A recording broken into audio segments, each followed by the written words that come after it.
Guys, welcome to Cultural Spice and happy Holi तुम्हा सगळ्यांना। होळी आहे आणि पुरणपोळी बनणार नाही असं कसं होईल, कारण नावातच आहे ना होळी रे होळी पुरणाची पोळी। आमच्या इकडे महाराष्ट्रात होळीला पुरणपोळीचा नैवेद्य दाखवला जातो। महाराष्ट्रात वेगवेगळ्या ठिकाणी वेगवेगळ्या प्रकारे पुरणपोळी बनवली जाते। माझ्या गावाला म्हणजे कराड सांगली या भागात तेलावरची पुरणपोळी बनवतात, पण आजकाल ही पुरणपोळी बनवायची पद्धत लोप पावत चाललेली आहे, कारण याला खूप प्रॅक्टिस आणि वेळ लागतो। पण आई बेट तुम्ही ही पुरणपोळी एकदा खाल तर स्वतःला रेजिस्ट नाही करू शकणार। तर अशी म्हण आहे ना की नवरी बघावी ओठात आणि पुरणपोळी बघावी काठात, म्हणजेच की पुरणपोळी ही एकसारखी मऊसूत काठापर्यंत एकसारखी आणि काठापर्यंत पुरण असलेली बनवता आली पाहिजे। आणि ही पुरणपोळी ज्या स्त्रीला जमली तिला सुगरण अशी पदवी भेटलीच म्हणून समजा। तर आपण आज हीच लोप पावत चाललेली तेलावरची पुरणपोळी कशी बनवायची ते बघणार आहोत। त्याचबरोबर कटाची आमटी आणि संपूर्ण नैवेद्याचं पुरणपोळीचं ताट बनवणार आहोत। आज मी तुम्हाला हे नैवेद्याचं ताट कमी वेळेत कसं बनवायचं आणि वेळेचं नियोजन कसं करायचं ह्याच्या काही टिप्स पण देणार आहे। सो तुम्ही नक्की हा व्हिडिओ शेवटपर्यंत पहा। सगळ्यात पहिले आपण साहित्यापासून सुरुवात करूया। तर आपल्याला पुरणपोळीसाठी लागणार आहे हे पुरण बनवायला 1 वाटी चणा डाळ। ही 1 वाटी डाळ मी 1 तास पाण्यामध्ये भिजत ठेवली होती। सो ही साईजने आता मोठी झाली आहे। तर 1 वाटी डाळीला मी पाऊण वाटी गूळ घेतलेला आहे किसलेला, थोडस तूप पुरणपोळीसाठी, आणि ही वेलची आणि जायफळ पावडर 1 चमचा। हा आपल्या गव्हाचं पीठ घेतलेला आहे मी पुरणपोळीसाठी 1 बाउल, आणि याला तेल जास्त लागतं सो हे 1 वाटी तेल घेतलेलं आहे, थोडस चवीपुरतं मीठ, आणि कटाची आमटी बनवण्यासाठी हे बघा मी ते 1 टेबलस्पून किसलेलं सुकं खोबरं घेतलेलं आहे, 4-5 लसणाच्या पाकळ्या चिरून घेतलेल्या आहेत, 1 इंच आलं, थोडीशी कोथिंबीर, हे फोडणीसाठी कढीपत्ता, मोहरी, जिरे आणि हिंग, आणि ही कांदा लसूण मसाला, आमची ही घरगुती चटणी आम्ही वापरतो ती आहे 1 टेबलस्पून इतकी। हे बटाटे घेतलेले आहेत मी 3 बटाटे, आणि छोटे छोटे 3-4 कांदे बटाट्याच्या भाजीसाठी, आणि ह्या मिरच्या बटाट्याच्या भाजीला, फोडणीसाठी कढीपत्ता, आणि हे भजी बनवण्यासाठी 1 कप बेसन पीठ आणि 2-3 कांदे, ह्या कुरड्या तळण्यासाठी थोड्याशा। तर असं हे सगळं साहित्य आहे। तर सगळ्यात पहिले आपण डाळ शिजवायला ठेवणार आहोत।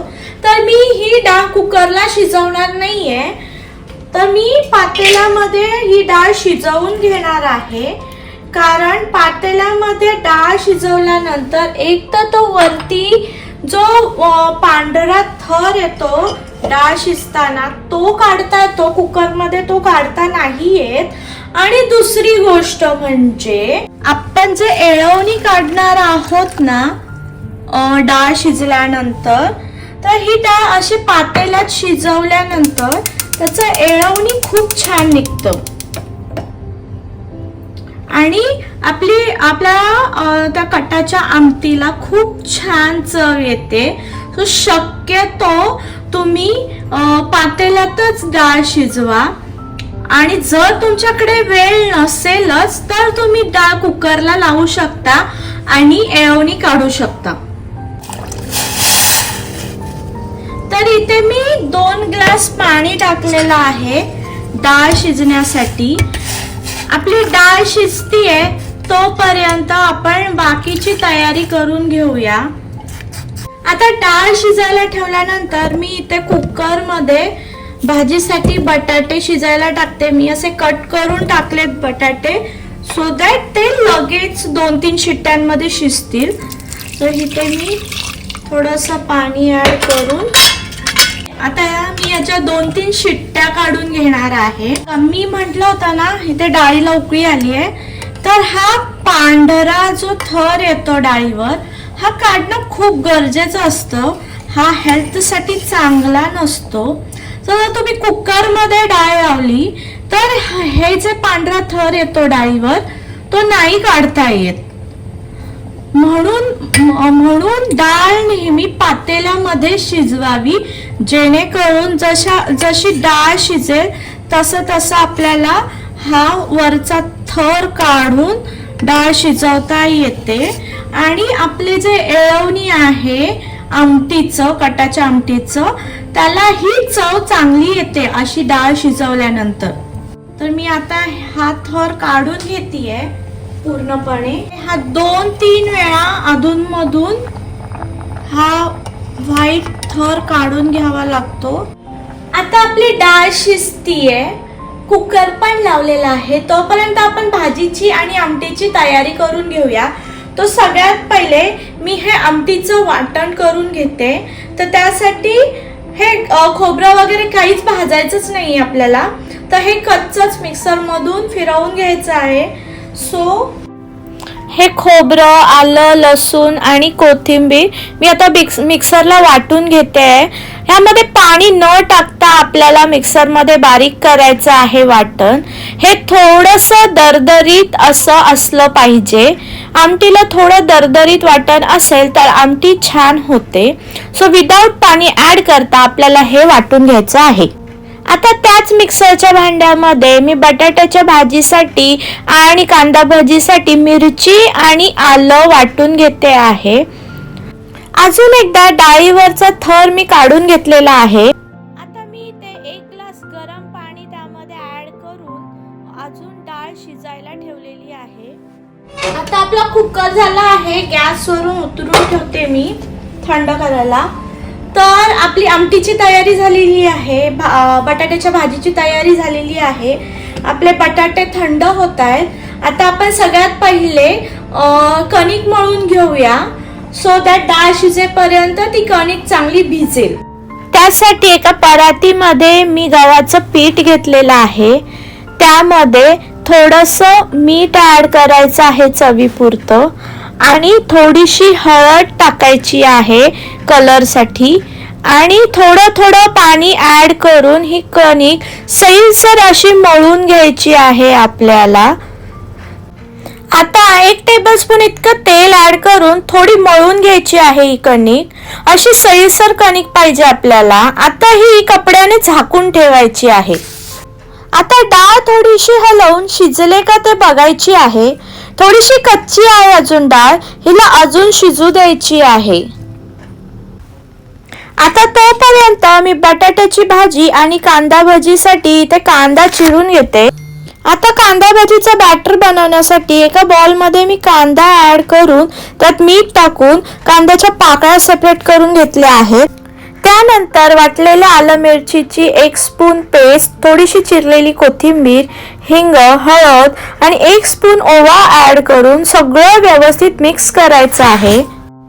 आता थोडं बेसन पीठ ऍड करायचं आहे. कांदा व्यवस्थित बेसनामध्ये कोट होईपर्यंत. यात पाणी ऍड करायचं नाहीये कारण कांद्याला पाणी सुटतं नंतर, सो बॅटर खूप पातळ होऊ शकतं. यात मी 2 टेबलस्पून बेसन ऍड केलं आहे आणि आता हे झाकून ठेवून द्यायचं आहे. आता आपण आपली डाळ शिजली आहे का ते चेक करूया. असं बोटावर डाळ प्रेस करून बघायची आहे. पूर्ण मॅश झाली म्हणजे आपली डाळ व्यवस्थित गीर शिजली आहे. आता मी गॅस बंद करते आणि याला थंड होऊ देते. तोपर्यंत आपला कुकर थंड झाला आहे. तो ओपन करून बटाटे प्लेटमध्ये काढून घेऊया. बटाटे अजून गरम आहेत, सो त्यांना थंड होऊ दे थोडं. आता डाळीचं पाणी म्हणजेच येळवणी काढून घेते मी इथे अशा प्रकारे पातेल्यावर प्लेट ठेवून. अजून गरम आहे डाळ, सो मी एका कपड्याने पकडलं आहे पातेलं. पूर्ण पाणी काढून घ्यायचं आहे आपल्याला. हे येळवणी आपण आमटीसाठी वापरणार आहोत. आता ह्या डाळीमध्ये गूळ आणि इलायची जायफळ पावडर टाकून पुरण शिजवायला ठेवायचं आहे. हे मिश्रण दाटसर होईपर्यंत शिजवायचं आहे. कंटिन्यू मिक्स करत राहायचं आहे याला, अदरवाईज खाली करपू शकतं पुरण. पूर्ण ड्राय नाही करायचं आहे आपल्याला. थोडीशी डाळ ओलसर असतानाच गॅस बंद करायचा आहे, कारण डाळ थंड झाली की अजून सुकून येते, मग पुरण खूपच ड्राय होतं आणि पोळ्या लाटताना प्रॉब्लेम होतो. हे बघा, हे असं थोडंसं ओलसर असतानाच मी गॅस बंद करून घेतला आहे. आता आमटीसाठी एका पातेल्यात मी 1 टेबलस्पून इतकं तेल ॲड केलं आहे. त्यात मोहरी, जिरं आणि कढीपत्त्याची फोडणी द्यायची आहे. त्यानंतर आपण खोबऱ्याचं बनवलेलं वाटण टाकून परतायचं आहे चांगलं. मग त्यात हिंग, हळद आणि कांदा लसूण मसाला टाकून चांगलं तेल सुटेपर्यंत भाजून घ्यायचं आहे आपल्याला. आणि मग त्यात येळवणी टाकून 5 मिनिटं उकळी येऊन शिजून द्यायचं आहे. आपली कटाची आमटी अशा प्रकारे तयार आहे.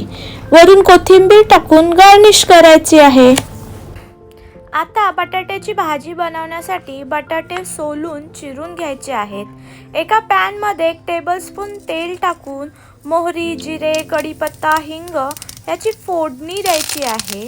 त्यानंतर कांदा ॲड करून थोडं चवीपुरतं मीठ टाकून कांदा ट्रान्सपरंट होईपर्यंत परतायचा आहे. मग त्यात हळद, मिरची, आल्याची पेस्ट 1 चम्मच ॲड करून 1 मिनिट परतून घ्यायचं आहे. आता बटाटे टाकून व्यवस्थित मिक्स करायचे आहेत. 2 मिनिटं बटाटे परतून घ्यायचे आहेत. त्यानंतर शेवटी लिंबाचा रस ॲड करून गॅस बंद करायचा आहे आणि झाकण लावून ठेवायचं आहे. आपली बटाट्याची भाजी पण इथे तयार आहे. आता मी एकीकडे भातासाठी तांदूळ शिजायला ठेवला आहे आणि दुसरीकडे एका कढईत तळण्यासाठी तेल कडवत ठेवलं आहे. पहिले मी कुरडया तळून घेते, त्यानंतर मी भजी पण तळून घेतलेली आहेत. आता मिक्सरमध्ये पुरण मस्त बारीक वाटून घ्यायचं आहे. इथे एक काळजी घ्यायची आहे, ती म्हणजे पुरण वाटताना डाळ थोडीशी गरम पाहिजे. ती पूर्णपणे थंड करायची नाही आहे, कारण डाळ थोडी गरम असेल तर पुरण मस्त बारीक वाटलं जातं. कोणत्याही प्रकारचे डाळीचे बारीक कण त्यात राहत नाहीत. अशा प्रकारे हे बघा, आपलं पुरण एकदम मस्त बारीक वाटून तयार आहे. आता आपण जी पोळ्यांसाठी कणिक मळून ठेवलेली होती तिला मर्दून घ्यायचं आहे चांगलं. अशा प्रकारे आपटून मर्दायचं आहे पहिले त्याला, म्हणजे त्या कणकेतलं ग्लुटेन डेव्हलप होतं आणि कणिक खूप लवचिक बनते. त्यामुळे पोळी लाटताना अजिबात फाटत नाही. सो ही कणिक मळणे एकदम इम्पॉर्टंट स्टेप आहे पोळ्यांची. काही जण कणिक लवचिक इलॅस्टिक होण्यासाठी त्यात हाफ मैदा पण मिक्स करतात, पण तुम्ही अशा प्रकारे कणिक मळून घेतली तर अजिबात मैद्याची गरज पडणार नाही. 1 चम्मच तेल ॲड करून ही कणिक एक किमान 10 ते 15 मिनिटं मळून घ्यायची आहे. मी इथे 4 ते 5 टेबलस्पून तेल वापरलं आहे कणकेसाठी. ती अशा प्रकारे लांबली पाहिजे, न तुटता. याचा अर्थ तुमची कणिक तयार आहे पोळ्यांसाठी. आता तेलाचा हात घेऊन त्याचे छोटे छोट्या साईजचे गोळे बनवायचे आहेत आपल्याला. त्यानंतर कणकेच्या साईजचाच पुरणाचा गोळा घेऊन त्याचा असा प्रकारे मुटका बनवायचा आहे आणि कणकेच्या गोळ्यामध्ये स्टफ करून घ्यायचा आहे अशा प्रकारे. आणि त्याच्यानंतर वरती उरलेले एक्स्ट्रा कणिक काढून घ्यायची आहे आपल्याला. आता हातावर हा कणकेचा गोळा थोडा प्रेस करून घ्यायचा आहे. त्यानंतर पोळपाटावर तेल लावायचं आहे भरपूर, कारण आपण पीठ लावणार नाही आहोत तर तेलाची पोळी लाटणार आहोत.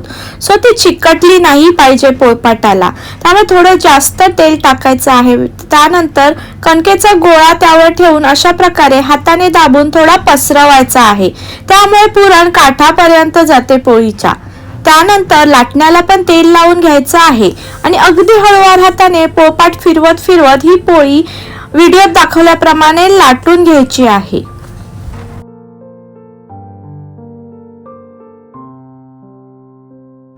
त्यानंतर परत एकदा लाटण्याला तेल लावून व्हिडिओमध्ये दाखवल्याप्रमाणे ही पोळी लाटण्यावर अलगद उचलायची आहे.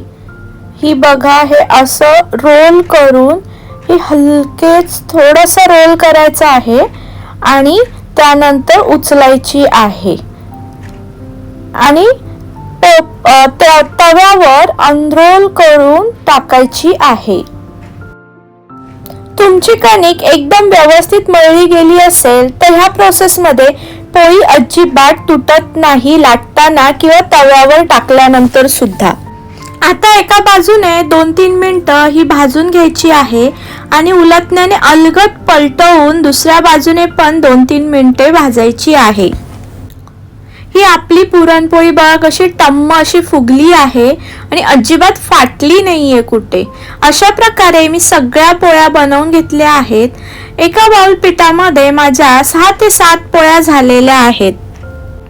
आता नैवेद्याचं ताट मी वाढून घेते. पुरणपोळी, आमटी, बटाट्याची भाजी, भात, भजी, कुरडई आणि पोळीवरती साजूक तूप अशी आपली पुरणपोळीची नैवेद्याची थाली तयार आहे. अगदी सॉफ्ट, लुसलुशीत, ओठाने खाता येईल अशी पुरणपोळी आपली तयार झाली आहे. तुम्ही दूध किंवा आमटी कशाबरोबरही ही पोळी एन्जॉय करू शकता. बघा, अगदी 2 तासात आपली पुरणपोळी नैवेद्याची थाळी तयार आहे. तर तुम्ही या होळीला पुरणपोळीचा नैवेद्य दाखवा आणि मला कमेंटमध्ये नक्की कळवा तुम्हाला ही पारंपरिक तेलावरची पुरणपोळी कशी वाटली ते. आणि मला लाईक, शेअर, सबस्क्राईब करायला विसरू नका. तोपर्यंत बाय बाय.